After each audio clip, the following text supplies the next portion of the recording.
What makes a luxury sports sedan? Handling and performance are important, so is a well-crafted cabin. Some folks want a badge that impresses the neighbors. These rings, representing the four companies that came together to become Audi, are attached to an all-new A4. A4 is bigger now, about 4.5 inches in length, 2 in width. But one thing hasn't changed. It still aims to compete with Mercedes C-Class and BMW 3 Series. And compete it does. There's a decent amount of room in here, and like all Audis, it looks great using high-quality materials. The Bang & Olufsen sound system rocks. Phones get hands-free Bluetooth connection. I'm lukewarm to Audi's user interface called MMI, but it's fine once learned. The parking assist works well. The heated leather seats are very comfortable and supportive, but they don't have an awful lot of lateral support, meaning you'll slide around a bit in corners.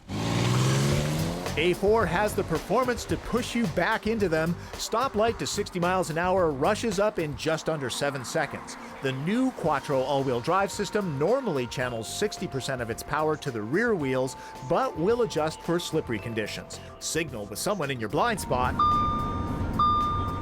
and you'll know it. There's a 211 horsepower four-cylinder, but Audi is encouraging me to rack up a speeding ticket with its 265 horse V6.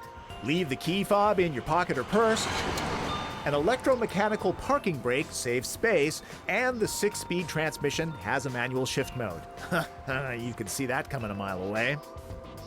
A4 is on the quiet side at highway speeds. There's little to no wind noise, even when chancing an encounter with the State Patrol. Torque takes a moment to come online when the throttle is nailed. That affects cut and thrust city maneuvering. A more balanced weight distribution now means cornering is very rewarding. Ride quality can be adjusted with Audi Drive Select. This system not only adjusts the suspension firmness, but steering ratio and the response of the gas pedal. Buttons on the IP give you presets. If you want to tweak them individually, do it with MMI. Dynamic steering enhances the electronic stability control with small bursts of steering intervention. It works seamlessly. Despite its larger size, gas mileage is improved. I'm seeing 21 miles per gallon using premium fuel. Oh, and anti-lock brakes are terrific, always important. The new A4 gets something that the old ones never really had, a back seat that adults will actually be comfortable in. There's a decent amount of foot room and knee room, but the center passenger has to deal with the all-wheel drive tunnel.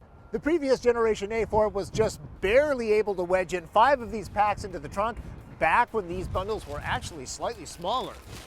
While the larger space can still only swallow 5, there's definitely room left over now. Bag hooks are a nice touch. Those who don't go for the Avant wagon version will appreciate this. Summing up, the cabin ties Cadillac CTS for best in class. Evolutionary styling is subjective, but it rivals the chiseled Mercedes C-Class. BMW 335i is definitely faster and gets my nod when it comes to high-speed handling. Test drive all 4 to find the one that suits your personal balance. The new A4 is really all new. Even the climate control system is redesigned and, as you might imagine, more efficient. It rides on the same architecture as the beautiful A5. Apparently, it cost Audi $1 billion to engineer. Yes, billion with a B. That makes the as-tested price of $49,000 pretty much a bargain, huh? That's my opinion on the new Audi A4. If you want a longer written review, go to the website www.nwcn.com/autos. And if you have a question about this or any other car, go ahead and write me. There's a link to my email there. I'm Tom Volk. That's Drive.